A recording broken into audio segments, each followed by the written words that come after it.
विदर्भाधिपतिर्महान्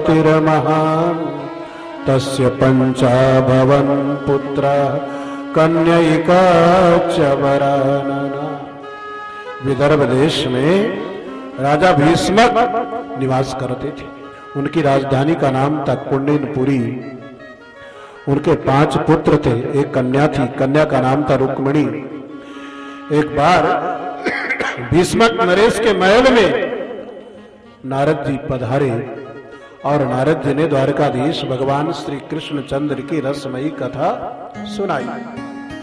रुक्मिणी ने द्वारकाधीश भगवान के गुणों का श्रवण किया तो अपने मन में भगवान को पति के रूप में वर्ण कर लिया। देखिए,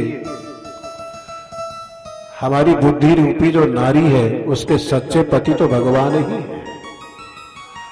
लेकिन हमारी बुद्धि रूपी नारी ने विषयों को पति के रूप में वर्ण कर रखा। भगवान की कथा का श्रवण करके भगवान से ही संबंध जोड़ना चाहिए। रुक्मिणी जी ने द्वारकाधीश भगवान को मन से पति के रूप में वर्ण कर लिया। यद्यपि रुक्मिणी के पिता महाराज भीष्मक चाहते थे मेरी पुत्री रुक्मिणी का विवाह भगवान के साथ में हो, लेकिन रुक्मिणी का भाई जिसका नाम था रुक्मी वो भगवान से द्वेष करने वाला था। उसने चेदि नरेश दमघोष राजा के पुत्र शिशुपाल के साथ में अपनी बहन रुक्मिणी का विवाह निश्चित कर दिया। अब तो बारात आने में बहुत कम समय रह गया। रुक्मिणी जी को चिंता हुई। इनकी सखी ने एक वृद्ध से ब्राह्मण को बुलाया। रुक्मिणी जी ने उस ब्राह्मण से प्रार्थना किया, ब्राह्मण देवता आप मेरा संदेश लेकर के भगवान की द्वारका तक चले जाएं, आपकी बहुत बड़ी कृपा होगी। तो ब्राह्मण तैयार हो गया। रुक्मिणी जी ने भगवान को ब्राह्मण को पत्र लिख करके दिया। ये ब्राह्मण चल पड़ा।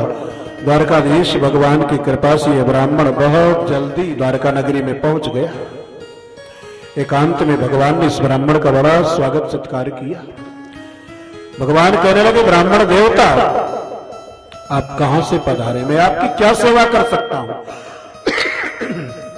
ब्राह्मण कहने लगे, महाराज मैं विदर्भ नरेश महाराज भीष्मक की राजधानी कुंडिनपुरी से आया। उनकी पुत्री राजकुमारी रुक्मिणी ने पत्र लिख करके भेजा है, लीजिए रुक्मिणी का पत्र पढ़ लीजिए। भगवान ने कहा, नहीं नहीं ब्राह्मण, आप ही कृपा करके रुक्मिणी का पत्र पढ़ करके मुझे सुनाइए। ब्राह्मण कहने लगा, नहीं नहीं आपका प्राइवेट पत्र है, किसी का अपना ठीक नहीं होता। भगवान कहने लगे, ब्राह्मण देवता मैं कह रहा हूं, आपके मुख से सुन करके मुझे अच्छा लगेगा। तो भगवान के कहने पर ब्राह्मण ने रुक्मिणी जी का पत्र खोला, पढ़ करके सुनाना प्रारंभ कर दिया।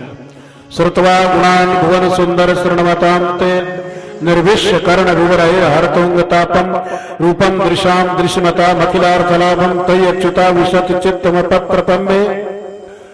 रुक्मिणी का बहुत सुंदर पत्र है, पढ़ने लायक है।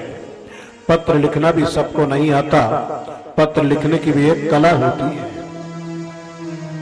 रुक्मिणी जी ने पत्र में भगवान को बहुत सुंदर संबोधन दिया। हे भुवन सुंदर, ऊपर के लोग, नीचे के लोग और मध्य का ये लोग, त्रैलोक्य में आप जैसा सुंदर कोई नहीं। भगवान जिसने भी अपने कानों के द्वारा आपके गुणों का श्रवण किया उसके पाप ताप संताप सब नष्ट हो गए। मैंने भी अपने कानों से आपके दिव्य गुणों का श्रवण किया, मुझे बहुत शांति मिली। लेकिन भगवान मेरे नेत्र आपका दर्शन करने को लालायित हो रहे हैं। रूपम दृशाम दृश्यमता अखिलार्थ लाभम, इस संसार में विधाता ने जिनको नेत्र दिए हैं, नेत्र वालों के नेत्र की सबसे बड़ी सार्थकता है कि अपने नेत्रों के द्वारा आप जो परम ब्रह्म परमात्मा है आपके सौंदर्य का दर्शन करे। और भगवान तय अच्युता विशत चित्तम पत्रपम में मैंने लज्जा संकोच का त्याग करके अपना मन आपके चरणों में समर्पित कर दिया। लेकिन मेरे भाई ने चेदि नरेश दमघोष राजा के पुत्र शिशुपाल के साथ मेरा विवाह निश्चित कर दिया। भगवान ध्यान रखिएगा कहीं सिंह का भाग सियार न ले जाए। मैं आपको उपाय बता रही हूं, आप कैसे मुझे स्वीकार कर सकते हैं। विवाह के पहले अपने महल से निकल करके मैं देवी के मंदिर तक देवी की पूजा करने के लिए जाऊं, आप वहीं पर पधारे, मेरा हरण करके मुझे स्वीकार करो। लेकिन भगवान आइएगा तो सोच समझ करके आइएगा, आप में सामर्थ्य हो, शक्ति हो तभी आइएगा, क्योंकि यहां पर आकर के मेरा अपहरण करके मुझे ले जाना कोई साधारण बात ना होगी। क्योंकि शिशुपाल की बारात में शाल, विदुरथ, दंतवक्र और जरासंध जैसे बड़े बड़े राजे महाराजे बहुत बड़ी बड़ी सेना लेकर के आए।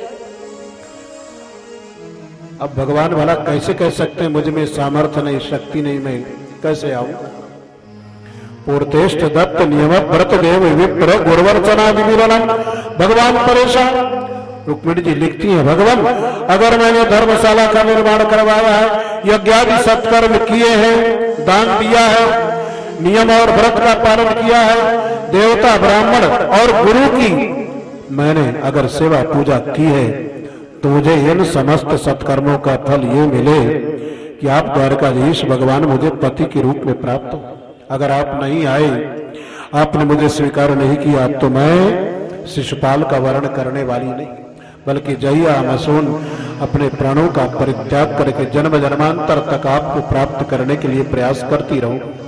इस प्रकार ब्राह्मण ने रुक्मिणी जी का पत्र भगवान को सुनाया और ब्राह्मण कहने लगे, महाराज जल्दी करो, बहुत कम समय है, शिशुपाल की बारात आने ही वाली है।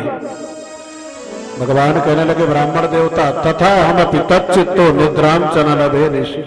मुझे भी रुक्मिणी की बहुत याद आती है, रात में नींद नहीं आती, सपने में उसे ही देखा करता हूं। ब्राह्मण ने तुरंत भगवान की बात को पकड़ लिया। एक तरफ कह रहा है रात में नींद नहीं आती, दूसरी तरफ कह रहे हो सपने में उसे ही देखा करता हूं। नींद नहीं आती तो सपना कहां से आता होगा। भगवान कहने लगे, आप ब्राह्मण देवता आप कुछ भी क्यों न कहो। ये कह करके भगवान ने बताया, ये यथा माम प्रपद्यन्ते। भगवान कहते हैं जो मुझे जिस भाव से भजते हैं, मैं भी उनको उसी भाव से भजता। भगवान कहने लगे, ब्राह्मण देवता चलिए अभी अभी चलते। द्वारका में किसी को नहीं बताया, चुपचाप भगवान ने रथ को तैयार किया, करवाया, सारथी को लेकर के ब्राह्मण को रथ पर बिठा करके द्वारकाधीश भगवान चल पड़े विदर्भ नरेश महाराज भीष्मक की राजधानी कुंडिनपुरी की ओर। उधर शिशुपाल की बारात आ चुकी है, विवाह के पूर्व के संपूर्ण कृत्य संपन्न हो रहे हैं, लेकिन रुक्मिणी जी की विचित्र हालत है, एक एक क्षण बड़ी कठिनता से व्यतीत हो रहा है। सोचने लगी अभी ब्राह्मण देवता लौट करके नहीं आए, द्वारकाधीश भगवान नहीं पधारे, क्या कारण हो सकता है। क्या ब्राह्मण द्वारका तक पहुंच न सके, अथवा भगवान ने मेरी प्रार्थना को स्वीकार नहीं किया। और तब तक रुक्मिणी जी के शरीर के बाम अंग फड़कने लगे। रुक्मिणी जी ने देखा ये तो मंगल शकुन हो रहे हैं, और तब तक सामने से ब्राह्मण आते हुए दिखाई पड़ गए। ब्राह्मण का प्रसन्न चेहरा देख करके रुक्मिणी जी ने समझ लिया कि द्वारकाधीश मेरा काम शायद हो गया है। ब्राह्मण ने आकर के बताया, द्वारकाधीश भगवान पधार चुके। रुक्मिणी जी ने ब्राह्मण के चरणों को पकड़ लिया, कहने लगी महाराज इस उपकार के बदले आपको देने लायक मेरे पास कोई वस्तु नहीं। कुंडिनपुर के नर नारियों ने जिस समय कृष्ण के आगमन का समाचार सुना, कहां तो शिशुपाल की बारात का स्वागत सत्कार कर रहे थे, लेकिन उसे छोड़ करके सब के सब दौड़ पड़े कृष्ण का दर्शन करने के लिए। आगत नेत्रांजलि भी पपुस्तन्मुख पंकजम। कुंडिनपुर के नर नारी भगवान के सौंदर्य अमृत का पान करने लगे। सबके सब कहने लगे हमारी राजकुमारी रुक्मिणी तो इनके योग्य हैं, और ये द्वारकाधीश भगवान रुक्मिणी की योग्य हैं। हमने इस जन्म में या पूर्व जन्म में कोई सत्कर्म किया हो तो हमको हमारे सत्कर्मों का फल ये मिले कि हमारी राजकुमारी रुक्मिणी का विवाह द्वारकाधीश भगवान के साथ में हो जाए।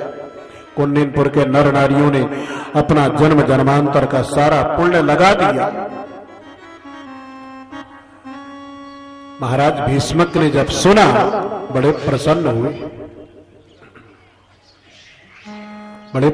हुए, भगवान का स्वागत किया। बड़े सुंदर महल में भगवान को ठहराया। लेकिन जब शिशुपाल ने सुना वो परेशान हो गया। शाल्व, विदुरथ, दंतवक्र और जरासंध जैसे राजाओं ने आपस में मंत्रणा किया, सावधान रहना, क्योंकि कृष्ण का आगमन खतरे से खाली नहीं हो सकता। दूसरे दिन रुक्मिणी जी को महल से निकल करके देवी के मंदिर में देवी की पूजा करने के लिए जाना था। सखियों से घिरी हुई रुक्मिणी जी महल की ओर चल पड़ी तो महल से मंदिर तक बाढ़ जैसी सेना लगा दी गई। मधुर बाजे बज रहे, गीत गाए जा रहे हैं। देवी के मंदिर में पहुंच करके रुक्मिणी जी ने देवी का पूजन किया, प्रार्थना करने लगी। नमस्ते ताम्बिके वीक्षणम स्वसंतान युताम शिवाम भूयात् पतिर्मे भगवान कृष्णस्तदनुमोदताम। मां, मैं आपको संपूर्ण परिवार के सहित बार बार प्रणाम कर रही हूं। द्वारका तो हो जाए, ऐसी कृपा करो। ब्राह्मण पत्नियों की चरण वंदना करती हैं रुक्मिणी जी। मंदिर से बाहर निकली, अस्त्र शस्त्र से सुसज्जित होकर के सेना खड़ी है। रुक्मिणी जी ने सेना के ऊपर एक दृष्टि डाली, संपूर्ण सेना स्तंभित जैसी, मूर्छित जैसी हो गई। बहुत जल्दी 5 मिनट में विवाह करवा रहे हैं। शादी विवाह में देरी तो होती है थोड़ा, हम ज्यादा नहीं 10-5 मिनट में सब करवाएंगे। तो रुक्मिणी जी ने सेना की ओर देखा, सब स्तंभित जैसे हो गए। आगे भगवान का गरुड़ ध्वज रथ चला आ रहा है। रुक्मिणी जी उधर की ओर बढ़ी, भगवान का रथ और नजदीक आया। रुक्मिणी जी बिल्कुल भगवान के पास पहुंच गई, अपना हाथ बढ़ाया, रथम समारोप्य सुपर्ण लक्षणम राजन्य चक्रम परिभूय माधवा। भगवान ने रुक्मिणी जी का हाथ पकड़ करके रथ पर बिठाया, जैसे सिंह सियारों के मध्य में जाकर के निर्भीकता पूर्वक अपने भाग को स्वीकार कर लेता है। इसी प्रकार भगवान ने भी रुक्मिणी जी को पकड़ करके रथ पर बिठाया। अब 3 दुष्ट राजाओं को होश आया, अरे ये क्या हुआ? कृष्ण ने हमारे बीच में आकर के हमारे रहते हैं रुक्मिणी का हरण कर लिया। शाल्व, विदुरथ, दंतवक्र और जरासंध जैसे राजाओं ने आक्रमण कर दिया। बड़ा भयंकर युद्ध हुआ। भगवान ने ऐसा पराक्रम दिखाया कि ये सब राजे महाराजे भाग खड़े हुए, जनवासे में जाकर के अपने प्राणों को बचाया। शिशुपाल का चेहरा देखने लायक है, वो तो बिस्तर में अपना चेहरा छिपा करके रो रहा है। जरासंध समझा रहा है, मुझे देखो, कृष्ण ने मुझे 17 बार पराजित किया। शिशुपाल ने कहा, अगर मैं युद्ध में पराजित होता तो मुझे लज्जा नहीं लगती। मैं बारात लेकर के आया हूं, यहां से लौट करके जाऊंगा, मेरी भाभियां मुझसे पूछेंगी क्या लेकर के आए, तो मैं क्या जवाब दूंगा। रुक्मिणी का भाई रुक्मी कहने लगा, मैं जा रहा हूं, अगर मैं कृष्ण को पराजित करके अपनी बहन को वापस नहीं लौटा सका तो अपने नगर में कदम नहीं रखूंगा। बहुत बड़ी सेना लेकर के चल पड़ा, भगवान को ललकारने लगा। भगवान ने कहा, ये साले साहब, आपका भी स्वागत होना चाहिए। बड़ा भयंकर युद्ध हुआ। भगवान ने रुक्मिणी के भाई को पकड़ लिया, तलवार के द्वारा उसका मस्तक काटने ही जा रहे थे, और तब तक रुक्मिणी जी ने रथ से उतर करके भगवान के चरणों को पकड़ करके कहने लगी, हंतुम नारहसि कल्याण है भ्रातरम में महाभुज, आप इसे मारिए मत, ये मेरा भाई है। भगवान ने कहा, ठीक है, नहीं मारूंगा, तुम कह रही हो तो, लेकिन मुझे दहेज में तो कुछ नहीं मिला। इसको ही बांध करके गठरी बना करके रथ पर रख करके ले चलता। उसे बांध लिया, गठरी की तरह रथ पर रख लिया, चल पड़े। बलराम जी ने द्वारका में देखा, कृष्ण का पता नहीं, कहां गए? किसी ने बताया, वो तो विदर्भ नरेश की राजधानी कुंडिनपुरी में गए। बलराम जी सोचने लगे, अरे कृष्ण वहां गया है तो कोई न कोई उपद्रव जरूर करेगा, और बलराम जी सहायता करने के लिए चल पड़े। दोनों भाइयों का रथ आमने सामने हुआ। भगवान ने बलराम जी को देखा, रथ से उतर पड़े, प्रणाम किया। रुक्मिणी जी भी रथ से उतर करके बलराम जी को प्रणाम करने लगी। बलराम जी कहने लगे, कृष्ण, मैं तुम्हारा बड़ा भाई हूं, अकेले अकेले शादी करना है, मुझे भी ले चलते, और तुम्हारी शादी में चल करके अगर मैं भी 2-4 लड्डू खा लेता तो तुमको क्या परेशानी थी। भगवान कहने लगे, भैया आप लड्डुओं की बात करते हैं, बड़े मुश्किल से प्राण बचा करके लौट पाया, और देखिए दहेज में बहुत अच्छी वस्तु लेकर के आया हूं। बंधे हुए रुक्मिणी के भाई को दिखाया। बलराम जी बहुत